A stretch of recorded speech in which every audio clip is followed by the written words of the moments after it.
Welcome to Insights into Success. We're with your host Paul Dodds. We hope to educate, inspire and motivate you to achieve your own personal success. We talk to guests from all around the world from a variety of walks of life to hear the realities of their own journey to success. What challenges have they faced? How have they coped with failure? And what have been the keys or will be the keys to their own success? In our Read to Succeed interviews, we talk books that have inspired our guests, and for some, they share their secrets to marketing success. Join us as we give you insights into success. Welcome, Peter Jager, to Insights into Success. It's an absolute pleasure to have you on board today. And we're already talking about what I wanted to talk about for a start, and then it's a little bit about you and your background, which is very interesting to say the least. So, Peter, just one thing I need to check before we get into this. I want to check the pronunciation of your surname. Is it Jager? Okay, the original correct pronunciation is Jager. Okay. When we came to Canada, we modified it a bit and made it more French. Jager. Jager. Yeah. Okay, and where's that from? I was born in South Africa. Oh, really? I was raised in Ireland. I live in Canada. So it gets confusing, I guess. Wow, you're a real hodgepodge, aren't you? Real mixture there. The family had one born in Ireland, two born in South Africa, one born in Canada. Right. So your parents, where did they originate from? Mom was Irish, dad was South African.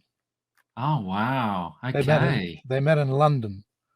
I'm just putting up something here. Hold on a second. So what do you think of yourself as, Canadian or? Good question. Or confused? I'm Canadian, but if you ask me where home was, I'd say Ireland. Right. Because I love the crack. I love the culture. I love the pub culture.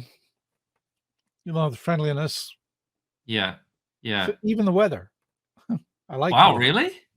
I love an Irish rain. When it rains in Canada, I hate it. But when it rains in Ireland, it's great. I love it. Why? I don't know. You don't know what the difference is. It just feels different. Feels very, very different. Wow, isn't that interesting? Gosh, okay. Yeah, all right. I'm not. Yeah, each to their own. So, absolutely. Do you get back to Ireland much? I used to get back every year or so, but with COVID, there was about a 4-year period I didn't get back because it was heading up to my second year, go back, and then COVID came in. So for about 4.5 years, 5 years, I wasn't back. I just came back from there recently. I was over for about 3 weeks visiting some relatives. Right. And what about your South African influence? Is that very strong? Do you? Not at all. Right. Not at all. I remember it, but we don't really connect with the family over there. Yeah. And while I lived there for a number of years, it was in, when I was a young teenager and stuff. So I have strong memories, but not a lot of them. Right. Okay. All right. So what about rugby then? Is that something that's carried through for either Irish or South African? We lived in so many different countries and we moved so incredibly often. Until the last year of high school, I had never spent a full year in a single school. Wow, that must have been quite unsettling for you growing up. It was a character building in a way. Yeah. I'm an introvert. I can't imagine why. I have no schoolyard chums. You likely have friends that you grew up with in grade school that you know and you still keep in touch. I don't have anybody like that. Yeah, it's non-existent for me. Yeah, so. It's interesting. I mean, I had a little bit like you, but nothing like the scale of you. I mean, my father was a school teacher, so we did move around a little bit. So I did go to a few different schools, but nothing like you. Nothing like you. That must have been quite challenging. Dad was a Rolling Stone. He just couldn't settle down, and we moved all the time. we moved all the time. Literally every year, I'd be in a different school, and because we were changing hemispheres, we might leave at the end of a school year, but I'd show up at the new school in the middle of the year. Yeah. So until grade 13, the very last year, maybe grade 12 as well, I'd never spent a full school year in a single school, which is an interesting situation. It must have been challenging for your education too, because it just kept jumping all over the place. Actually, it helped education. Oh, why is that? So many different types of education. Right. In South Africa, in my math classes, we'd be learning Euclid and Latin.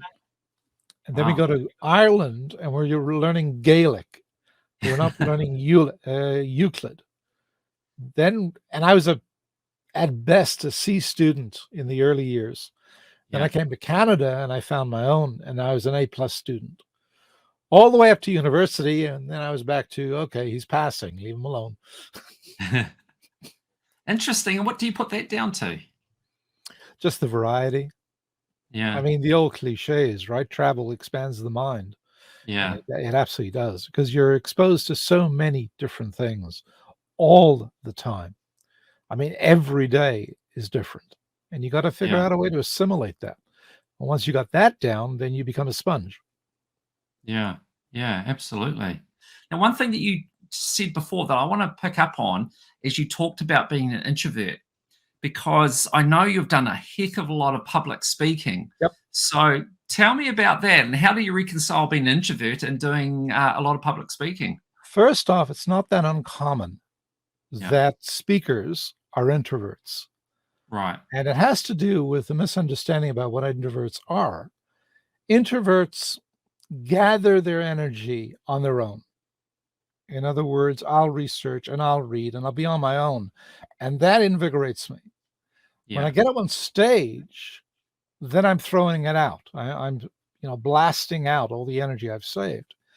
But if you ask me, okay, Peter, tonight we've got the ball and I'd like you to come and introduce yourself. Oh, God, here we go. Crowds of people. I'm not a people person. I've learned how to do it naturally. I mean, you learn eventually how to do it, but you don't enjoy it. It's peculiar because people don't think of it that way. No. They think an introvert. How can an introvert cope being in front of 1,000 people? Yeah. Well, the speaker's on their own on the stage, and they're presenting. They see 1,000 people, but they're not interacting one-on-one with 1,000 people. That would be exhausting. Yeah. I've got the stage, I've got the mic, I've got the floor, and in a way, it's a performance. It's like acting, and it works. After a talk, I'm zonked. I'm totally wiped out. The only thing I want to do is sleep. Yeah. And I've had days where I've done a keynote in the morning, rush off to another part of the Sydney and do another keynote at lunch, and then do another keynote at night. Wow. And while it's great financially when you can pull that off, it's mentally draining. At the end of the day, just the old phrase, stick a fork in me, he's done. That's it, I'm toast. Because you put so much effort into each of those presentations. Yeah, the adrenaline goes up and then it comes down, and then it goes up and then it comes down, and it goes up and then it comes down. It's not unusual. A lot of people don't know this, but it's not unusual for presenters to get post-presentation blues. It's post-performance blues. If you speak to artists, musical artists, they'll relate the same thing to you. And it has to do with the adrenaline high. I mean, you're up there, you're doing your job, and you come down, and that's it. It's over. And you want that high, but you're not going to get it for a while. You're not going to get it to the next gig. You might think in your mind that you've done a home run, that you've pulled off an amazing performance. But the only thing you can think of is, what can you do better? What did you do wrong? Because you're a perfectionist when you're a speaker. You have to be. Yeah. So how did you get there? How did you get to being a speaker? Can you tell me a little bit about that, university and what happened from there to get you to where you are now? Okay. I went to university with the sole intention of becoming a teacher, because I like teaching. And specifically, I like seeing the lights go on in someone's eyes when they finally get it. You can hear it. You can see it. It just clicks. When I'm going through university, the teaching market in Canada, in Ontario specifically, dried up. There were no speaking jobs available unless you wanted to go far up north, which I did not want to do. So I changed direction. I said, give up on that. I'm not going to be a teacher. What do I know next? What's in my next strongest topic? Well, computer science. So I go off and find a company that knows something about computers and get a job there, IBM. I get a job as an operator, computer operator. Years later, I'm going to conferences as a part of my job. And I'm a person, if you give me an evaluation sheet, I'm going to fill it out. Don't ask me what I think if you don't want to hear what I think. So I fill it out. After about 3 years of this, with this one particular conference, they come up to me and say, Peter, you have so much to say. And the subtext is, you son of a, you have so much to say. Why don't you give a talk and see how easy it is? So I'd never spoken before. I said, sure. It's something new. Push the boundaries, right? Yeah, right. So yes. And for a 45-minute talk, I put together about 100 overhead transparencies. Wow. Oh yeah, I was nuts. This is back in the old days where you put it on the overhead projector and you know. Yeah. So I get up there and I start my gig. Now the conference is interesting. They have about 2,100 people attending, big conference. They have 7 concurrent sessions. Mine was a concurrent talk. So if you're going to perform well, you should be at least getting your market share, 300 people. Sure. Okay. So I start talking. I have about 300 people in the room. And I go off into La La Land. The fairies take me away. The muse took me. I just zoned out. And at the end of the talk, I have a standing ovation. There are 600 people in the room now, standing out in the hallway because they heard this maniac speaking, and I was speaking about problem solving. And it was a roaring success. I mean, it really was. I had no idea that I could speak, not like that. And then it continues after the talk, immediately after. The organizers come up to me. They run a magazine. They say, Peter, that was a really good talk. Would you like to write an article? Never written an article before. Sure. Yeah. How long? 2,000 words. How much? $1 a word. US. I'm in Canada. Yeah. I'm making maybe 22,000 a year. Wow. Okay. And on this one article alone, I pulled in about $2,500. The day it lands, I get a phone call. I'm at work from IBM. IBM goes, are you the guy who wrote this article on problem solving? I said, yes. They said, do you give courses? And they've given a course before in my life. Yes.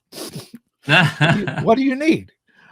We want a problem solving course one day for our programmers. Sure. How much do you charge? $2,000 a day. We'll take 2 days. Oh, wow. When can you deliver? Wow. And that was the beginning of my career. Literally, those are the sequence, the steps, one after another. And for about 2 years, I could follow every new assignment, where it came from. But it all started from someone coming up to me at a conference and saying, would you like to give a talk? And me going, sure, not knowing if I could do it. Would you like to do an article? Sure, not knowing if I could write. Do you want to give a full day workshop? Sure, not having ever done it before. And you are faced with challenges all the time. You're offered opportunities to do things that you've never done. And my key to success is always say yes, unless, of course, the opportunity might involve losing body parts. In other words, what's the risk? What's the downside risk? If there's no loss of body parts as a downside risk, say yes. The worst you can do is fail and learn from that failure. So that was it. Wow. That's a remarkable story. So, and how did you progress from there? Like in terms of, and particularly in terms of your topics that you speak on, because I think when I'm looking at your profile, one of the things listed there is about being a specialist in change management. So how did that come about? Problem solving was my first topic. And it was my first topic because it's what I did every day. And I had models for how I solved problems. So that was the problem solving. After a while, my clients began to say to me, Peter, okay, we get your problem solving methodology and it works. But what we don't get is where do you come up with the ideas? So for a while, I spoke on creativity. Okay. And then they came along and said, well, Peter, we get your creativity methodology. And you're right. It is turnkey. You can come up with new ideas all the time. But here's our problem, Peter. How do we get other people to embrace the changes brought about by the creative ideas that you're coming up with? And that's what got me into change management. How do you get people to embrace what's new? And that's been the primary focus of my work for about the last 30 years. Wow. Wow. That's a long time. It is. The gray hair is well earned, white hair. But it didn't feel long. It went very, very quickly. Yeah. And so today you I think I read too that are you looking to wind back on your public speaking? Is that the plan? I'm 67 years old. I was heading into retirement. I was thinking about it. Yeah. Speaking is fun and it's easy when you're on the stage, but the grind of business, can wear you down after a while. And then COVID Yeah. came along. Yeah. And COVID just put everything on hold for the last 3 years. And I could rebuild the business after COVID, Yeah. but to what point? I was going to be retiring around this point anyway. It would take Yeah. 3 years to rebuild the business. Now I'm long past where I wanted to retire. And so I would do it for another 2 or 3 years. That would be 6 years past my retirement. Yeah. So it's not just something I want to do. Now, I still speak. I still give presentations. One of the realities of my business has always been I will get a phone call out of nowhere. And the person at the other end of the phone will go, Peter, I heard you speak 10 years ago. You made the following 3 points.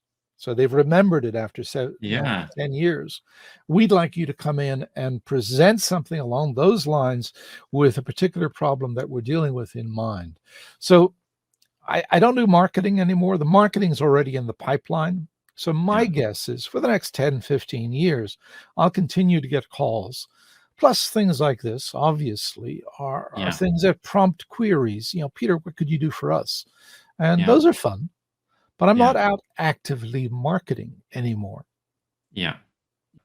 Time to enjoy life a bit more. Yep, a little bit. Take the stress off a bit. Now, what I want to talk about, and I'm going to read some of this out because I found this really, really interesting. Now, you're about to do a webinar shortly, and by the time this is published, the webinar would have happened. But you shared with me some notes that you've made about a forthcoming webinar. Now, we publish this on video and obviously on podcast channels. So easiest thing to do. I just want to read out some of these notes and then talk to you about them because there's some things in here in particular I'm very interested in. But just some of the notes you've written is only mediocre people are always at their best. Failure is experience. Luck is always a factor. Trust your subconscious. Experience is treasure. Working alone isn't optimal. Read everything. Ask questions. Challenge your boundaries. Step into the breach. See a problem, fix it. Think deeper. Write. Yeah, some really, really interesting notes. And I want to start talking about some of them if you allow me to. And the first one I want to jump on is the one here where you've said, only mediocre people are always at their best. Yep. Can you talk to me about that? I'm a perfectionist. Most entrepreneurs have that failing, that it's never right. I mean, I could take an article and work on it for a year. It's actually ready in the first week.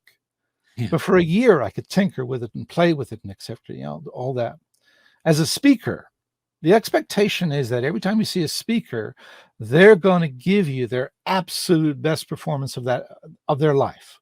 Yeah. That's what you paid for. Yeah. Now, if you really believe that as a speaker, you're setting yourself up for failure. The reality is you cannot hit a home run every time you step up to the plate. You literally can't do it perfectly every single time. And Yeah. if you start demanding that of yourself, the stress of that will erode your performance. Sure. When I speak, I'm always evaluating myself. I rarely give myself a 10. I'll give myself a 6. That's a bad day. Okay. A good day is a 7 or 8. A great day is a 9. But understand something, that's my personal evaluation of what I've done. When I look at the Sure. evaluations filled out by the people in the audience, it's 9. It's always higher than what I rate myself. Right. In the beginning, I used to get on myself. I really beat myself up when I didn't hit the 9 or the 10. And after a while, I began to realize I can't be at that level all the time. Yes, I want to. Yes, I strive for it. Yes, I do everything I can to accomplish it. But some days you're just not in the groove. Now, the audience won't necessarily notice. This is the thing. Their Yeah. level of discernment of what you've done isn't at the same level as your own. I want to hit that 10 every single time, but I'm not going to. And I found that adopting that as a bit of a philosophy, only mediocre people are always at their best, gave me some breathing space and actually helped me to be better. I couldn't handle the stress of demanding from myself that I be at the best every single day. It's not sustainable. No. And like you said, it's the undue pressure you're putting on yourself that actually works inversely to, undermine your performance. Whereas if you just sort of chill out a bit and loosen it up a little bit in terms of expectations, you could actually perform better. Yep. Yeah, interesting, isn't it? Okay, another thing I want to talk about, next point that you made, luck is always a factor. So tell me about your interpretation of luck. What is luck? Give you a couple of examples from my career. I was invited to speak at the ASM, Association for Systems Management, in San Francisco back in early 1993. The topic was PC productivity paradox. Why are these things so powerful, and yet we really can't get people to use them to their full extent? Okay, that was the topic. Good topic, but boring in a way. The session finished. I did a great job, came home, back to Toronto. I got a phone call. Little did I know that in the audience that day, there was a senior editor for Computer World magazine. Circulation, 300,000 IT people every week. It Wow. was the primary magazine for computer geeks back in the day. Yeah. She says to me, that was a brilliant presentation. No, it wasn't. That was a brilliant presentation. We'd like you to do an article on what? Well, what you spoke about. Now, this is Computer World. That's luck that she's in the room. It's luck that she thought I could write an article for her. She gives me Computer World as a platform. And my response to her was, if you want me to write an article, please don't ask me to write about PC productivity paradox. Allow me to write about something actually interesting. What do you want to write about? The year 2000 computer problem. What's that? I explained. And then reluctantly, because she'd queried me. She went out to find me. So she liked what she saw. And I'm telling her, let me write about this topic. So she reluctantly said yes. That article dropped in September of 1993. The article title was Doomsday 2000. Not my title. And that's what kicked off everything about Y2K. That launched my career more than anything else that I've ever done. Wow. And it was all luck. There was no reason for her to be in that room that day. I didn't expect it. There was no reason for her to think that I could write an article for her. She contacted me. I said yes. And then I pushed the luck in the direction I wanted it to go. Mm. Another example, I wrote a series of little articles called Truth Picks. Okay, they're available on the iTunes app or wherever it is, Amazon, wherever it is. And they're 300-word essays. So they're tiny, they're of no consequence. Someone from Unisys stumbled across one of these and said, we'd like to commission 5 articles from you, 5 of these on this topic. Wow. Yeah. I said, sure. But I got a real sense she didn't know who I was. I said, are you aware of who I am? So that's luck again. Stumbling across an article, calling me. That's luck. I have no control over that. Yeah. Are you aware of who I am? No. Who are you? I'm the Y2K guy. Oh my God. That generated about $250,000 worth of business over the next 2 years. Wow. A 300-word article, that's a throwaway article, picked up by someone totally by accident.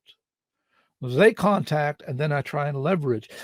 Luck is always there. There's a documentary, Sugar Man. You aware of this one? No, I'm not. Okay, get on the internet. I think maybe it's on YouTube, perhaps not. Finding Sugar Man. Sugar Man is a guy by the name of Rodriguez. Rodriguez is a musician. And back in the, let me get it right, early 70s, he's trying to produce work in North America. And it's not well received at all. So from his perspective, he's a total failure.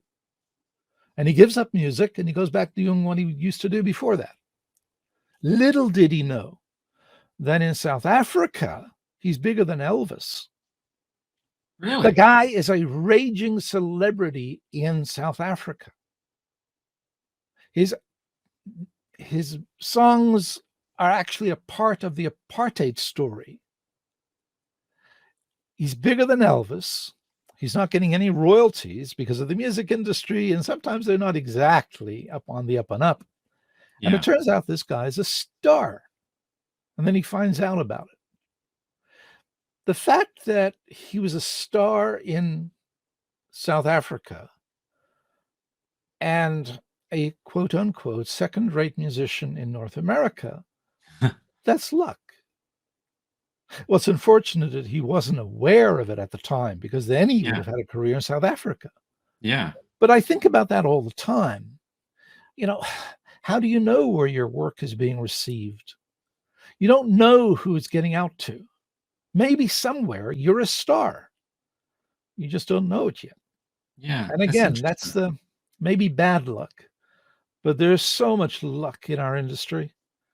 The Zen and the Art of Motorcycle Maintenance by Persic was rejected more than 200 times. He kept going, perseverance, and he finally landed a publisher, and it's a worldwide runaway bestseller, Zen and the Art of Motorcycle Maintenance. If you want a deep, deep look at what quality is, both in your life and in your job, then pick up Zen and the Art of Motorcycle Maintenance. And remember, it was rejected more than 200 times. Mm.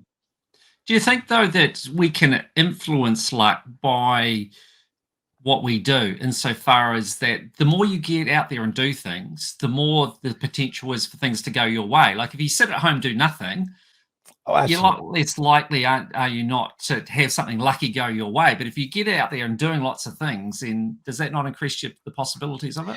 Luck is one of those things. Opportunity knocks on doors, right?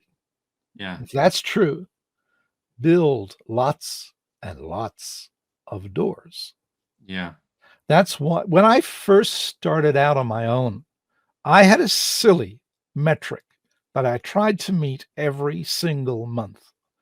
Get 1 million imprints of my name. Oh, wow. Okay. So if it's published in Computer World, that's 300,000 imprints. I had columns in magazines. I had activity on the internet. As a speaker, I'd collect cards. If you're speaking, then you're in the conference proceedings. Those are sent out to 150,000, 200,000 people. And I kept a tally. Was I meeting the mark? Did I meet it often in the early days? No. But the goal is get out there, get your name out there, be known. That's why one of the things you mentioned, I'll touch on it now, is write everything. And you find a column, letters to the editor. If you're doing letters to the editor, do yourself a favor. Look at the editor's letters to the editor column. Count how many words do they print. And then when you're sending something to that magazine, make sure that you're sending them 78 words, if that tends to be where they hit. Yeah. Because what you want to do is make the job of selecting your article, your little letter, painless, as easy as possible. Oh, here's a 78 word one, stick that in. That's how it works. Interesting. Now, something else that you've written down here, trust your subconscious. Can you tell me a bit about that? I will push on a problem that I'm working on to the point where I start going around in circles and mentally. And at that point, I say, okay, fine, I'm done with it for the day. And I'll go for a walk, go to a movie, go to a pub, have a pint, but basically just get away from it. Yeah. And when I come back, my subconscious has been working. It'll have the answer. The thing I was looking for will be there. Now, that happens more times than not. It's not guaranteed. But literally the thing, sleep on it. Sublimation is what it's called. Let your mind work on its own. Another one on the list was don't push. This is related to the same thing. If you're working on a problem and you get to the point where you're just trying the same things, you're stuck, and you know what that feels like. When you feel yourself getting stuck, walk away from it. But you have to get it done. Yeah, walk away from it. But it's deadline's tomorrow. Yeah, walk away from it. You're not doing anything now. And if you continue doing what you've done for the next hour, that isn't going to work for you. And you know that because for the last 2 hours, it hasn't worked. So try something different. Walk away from it. Put your mind on something else. Go take a shower. And your brain, your subconscious is powerful. It'll work. Now, there's a lot of faith in that. And there's no guarantee. None of these things are guarantees. But I've solved more problems by just literally forgetting about them and walking away, doing something else, than I've ever really solved by sitting on, and with pen and paper and scratching my head and beating my head against the desk. Walking away is a better problem-solving technique than most people realize. Yeah. And look, from my own personal experience, what I tend to do is if I've got a problem that I can't immediately resolve, then what I will do is say to myself, okay, I'm going to leave that to my subconscious, and like you, then move on. And like you said, it's not guaranteed, but I could be randomly out somewhere 2 days later, next minute, bang, the answer comes into my head. So I believe in that personally, that you leave it to your subconscious and then give it time, and not guaranteed, but often you'll get the answer. But you've got to let your subconscious do its bit. As a speaker, many speakers, I don't know how many, but a certain percentage of speakers will rehearse their presentation word for word. And what you're hearing on stage is a canned presentation. Now, to their credit, some of them, it doesn't look canned. It looks totally spontaneous. When I say trust my subconscious, I will just have a rough outline of what I'm going to say. I know the key points. I know how I'm going to get from one point to another, but I don't have a script. I get asked that quite often from organizers, can we have your script in advance? That'd be nice. If you have that, send it to me. But I don't have a script. I have a bunch of key ideas. And then I get up there and I know I'm going to be able to pull this off, because it's just like having a conversation with friends.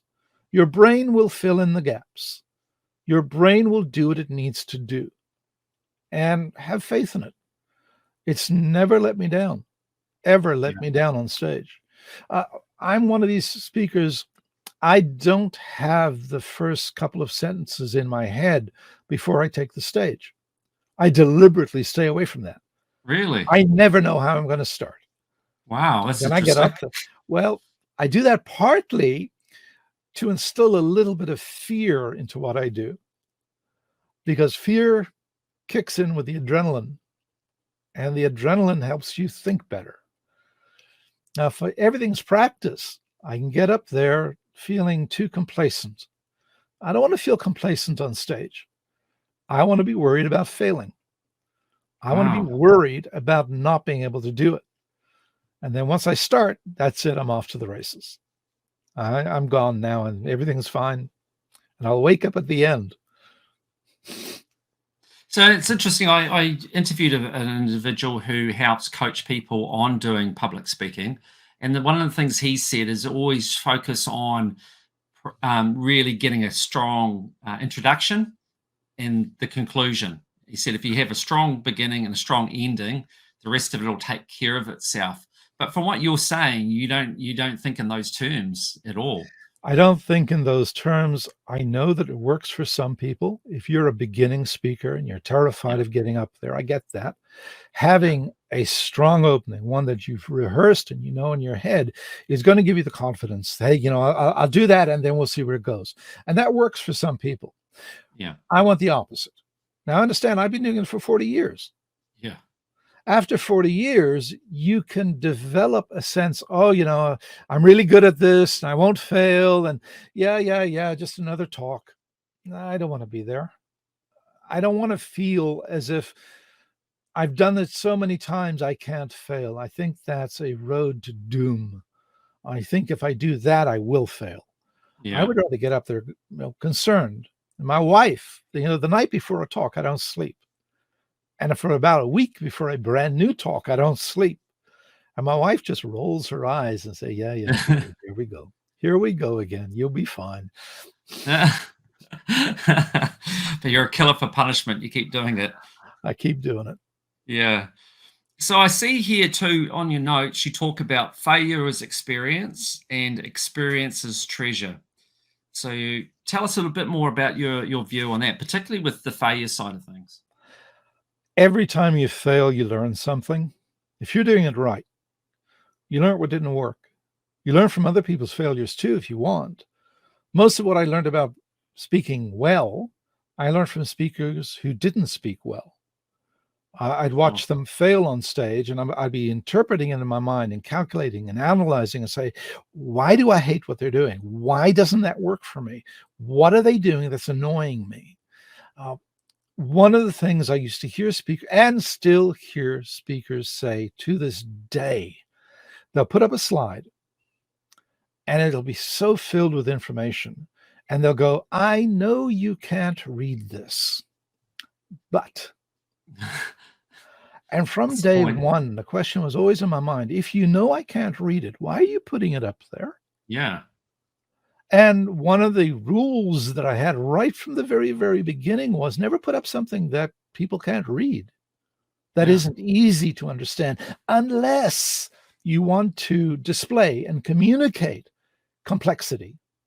If I want to show how complicated a computer network is, one of the best ways is put up a computer network diagram and say, see that?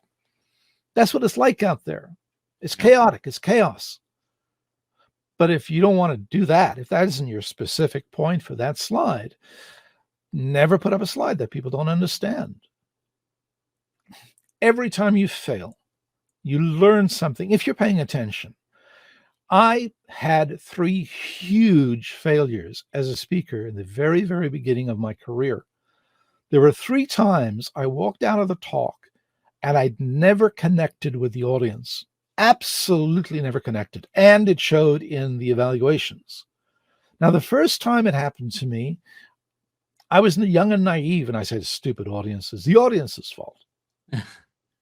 That doesn't work. Second time, well, I must have been off my oats. Maybe I wasn't feeling well. Third time, okay, sit down and figure out what's going on. And sure enough, when I sat down, pen and paper, and did the analysis, large rooms, open space, chairs 30 or 40 feet away from the podium. Podium is elevated, sometimes as high as 6 feet. Wow. You're no a large gap between the two columns of seats down the aisle. Yeah. And every time I'd been faced with that, I bombed. I crashed and burned. And I said, okay, what do I need to do that better? 3 failures. I better start learning because I'll be presented with this again. And there are a number of things that you can do. One of the problems is I'm too far from the audience. Fine, get down on the floor and walk amongst the audience with a wireless lavalier mic. Yeah. 2, the room isn't to your liking. Change the room. Seriously, the chairs aren't in the right place. Get in early, 2 hours early. Change the room. You're in control. You're the speaker. Bright lights in your eyes. You can't see the people in the audience. Tell them to turn off the bright lights. Put a different type of lighting on you. As a speaker, you're in control. Every failure, there's a lesson there. If you're willing to dig deep, figure out what it was, and start applying different strategies for solving that problem when you encounter it again in the future.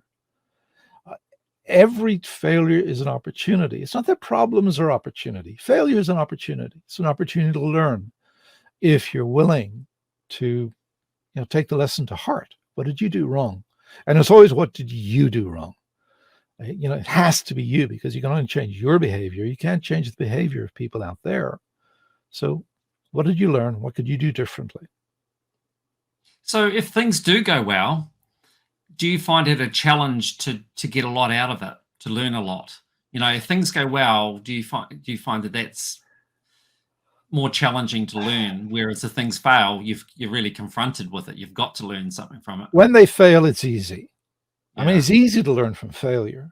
When you're doing it well, then you can get into a rut. You can say, oh, I've nailed it now. I'm going to do that again in the future. And what you forget sometimes is that what you did well was that you were off the cuff. You were doing improv. I do improv when I'm a speaker. I'll play off the audience. I'll point to someone and I can identify who they are, maybe by their dress, almost like a Sherlock Holmes thing. You're the accountant in the organization, aren't you? How did you know it? Everybody's laughing in the audience. I nailed the accountant. It's because where they sit, this, that, the other. And that's spontaneous. You can't always replicate that. I'll give you an example. You ever gone out with a bunch of people, maybe that you haven't gone out with recently, and you had a wonderful night? You had a great night, cracking night. And you go, we got to do this again. So 3 months later, you get together again. It's not the same.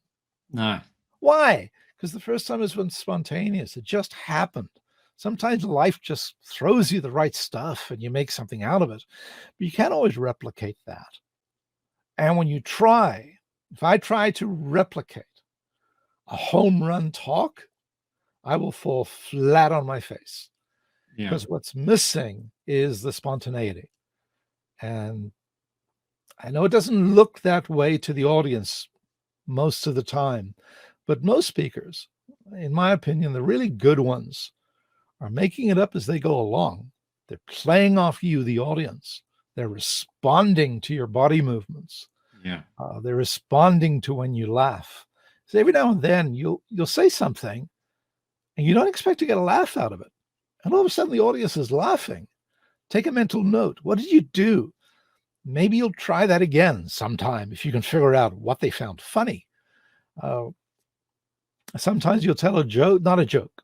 Sometimes you'll use humor and the humor falls flat. Don't respond to it while you're on the stage.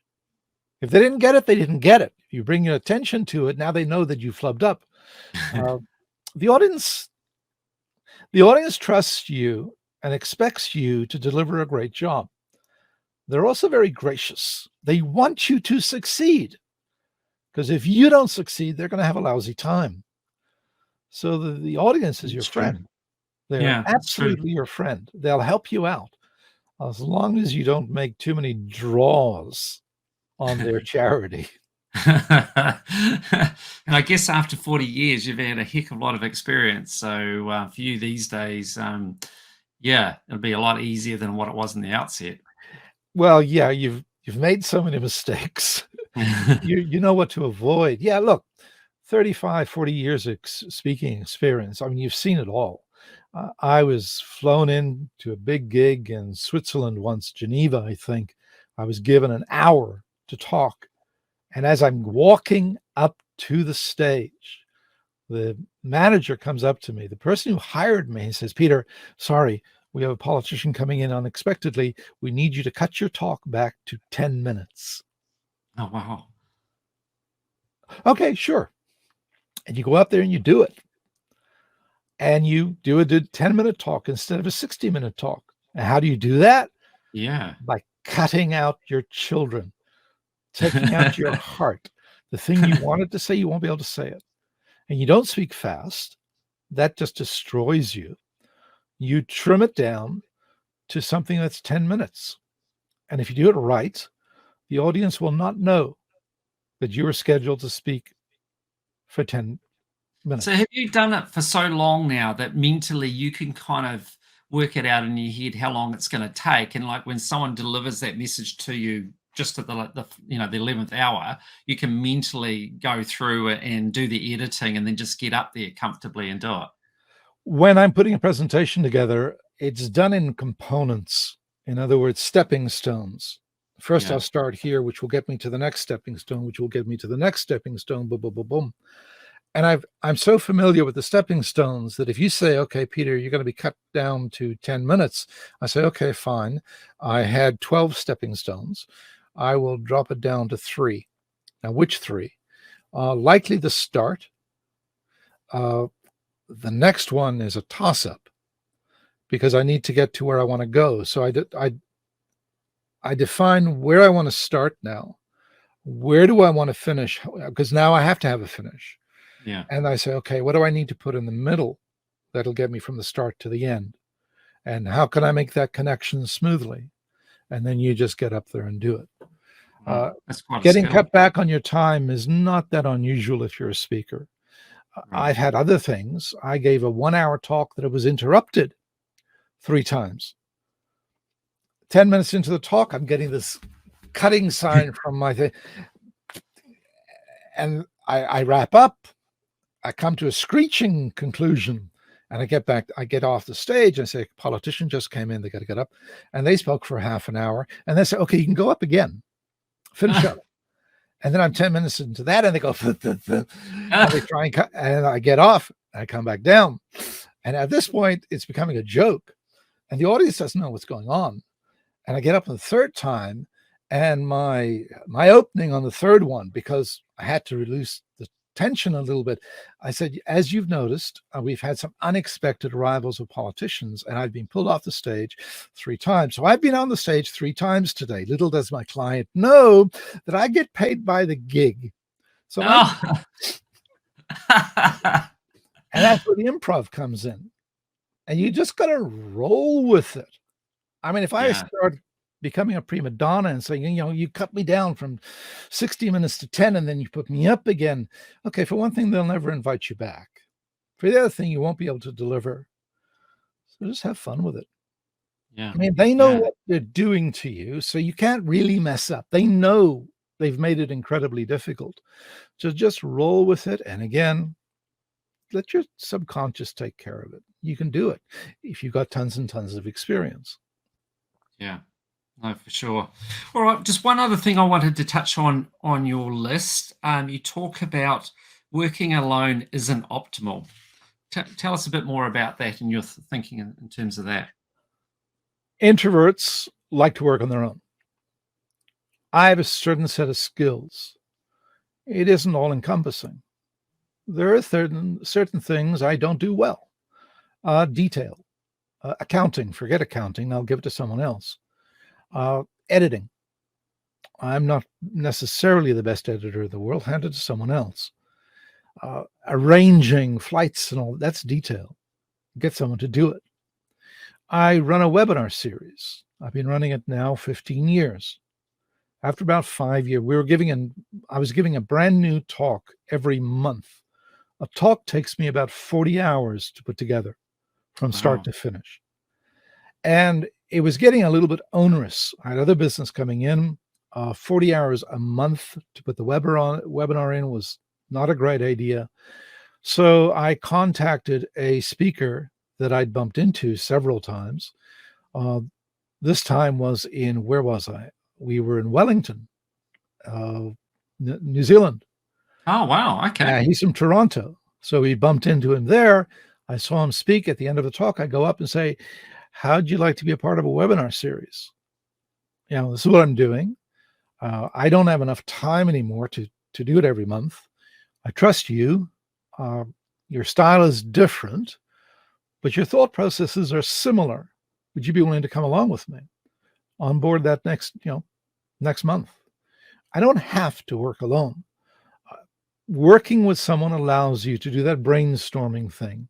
And I don't mean sitting around with post-it notes and all the rest. I'm talking simply about bouncing ideas off someone else. What do you think about this? What are your thoughts on this? What we're actually doing now, the notes that you saw, was his idea. Peter, you're wrapping up your webinar series. We have more than 100 hours of webinars going back the 15 years. I'd like you to do, he says, your lessons learned. What did you learn? You've been at it for a long time. Did you learn anything? And that's what these are. All the little points. The one you didn't talk about, step into the breach. If you see a problem and no one else is taking care of it, that's an opportunity. That's an opportunity to step into the breach. Step into it and you take up the flag. You may not be there at the end, but at least you've started. For those of you who don't know my background, I was involved in Y2K. I saw the Y2K problem in 1978 working at IBM. And I went into my boss and I said, we have a problem in the year 2000. This won't work. And he says, you're worried about a problem that isn't going to happen for 22 years? You're nuts. Someone will take care of it by then. Okay. And then 10 years later, this is 1989 timeframe, no one was taking care of it by then. And that's when I wrote, a year or two later, 1993, that's when I wrote the year 2000 computer problem thing, the Doomsday 2000. Who was I? An absolute nobody. I was a computer operator when I saw the problem. I was a low-level manager when I decided this would be my problem. Step into the breach. No one else is doing it. You might as well write an article, give a talk, get up someone's nostril, be an annoyance, get people thinking about it. And that thing took me to 45 countries, the World Economic Forum in Davos, testified before governments all over the world, all because I saw a problem. No one else is taking care of it, so I said, I will. So literally at that time, was no one talking about it? Not quite true. There were a couple of articles that had been written about it, but no one had really grabbed the attention of the media. Amazing. A couple of people had talked about it. I was not the first by any stretch of the imagination. But in 1993, the Doomsday 2000 article in Computer World was the thing that lit the fire. Yeah. It caught the attention of the media. I wish earlier, the people who spoke about it earlier had gotten more credit. It was written up in the IBM Systems Journal.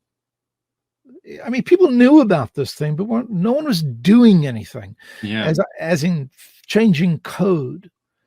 And government needed to be aware, media needed to be aware, so that everybody was doing it. There were a couple of individual people. Scottish Bank, for example, had started a Y2K problem, although it wasn't known as Y2K back then, back in 1978.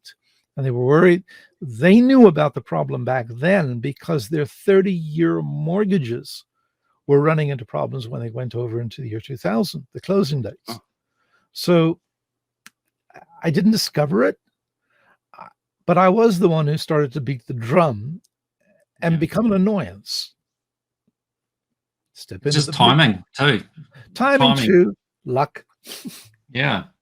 Okay, so just to wrap this up, for people out there that want to become the most successful version of themselves, what would be your key pieces of advice for them? Write, for one thing, and not now for the exposure.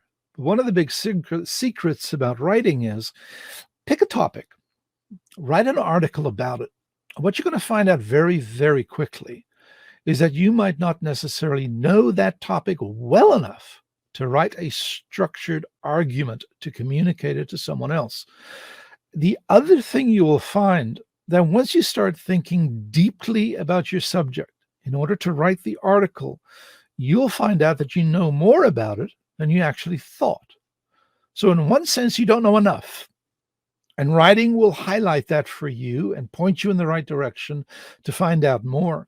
The other thing, you know more about it than you thought. I've read articles that I wrote 10, 20 years ago, and I'm reading it without noticing who the author was. And I'm going, that person really knows a lot about that subject, not realizing it was my own work.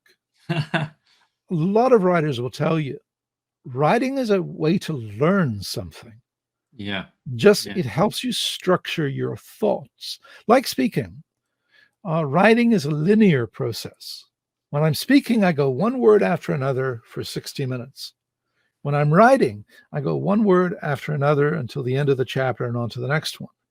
How do you structure your thoughts so that sequence, that linear sequence of words, or words on stage or words on the paper, makes sense and encompass everything you want to say? It's a skill. It'll take you a while. First article I wrote, the 2,000 word one, took me about 2 months. Now I can write a 2,000 word article in about 3 hours. Wow. Because I've learned. There's a structure I follow, several structures depending upon the length of the article and what it is I want to accomplish. But you acquire those skills just by repetition.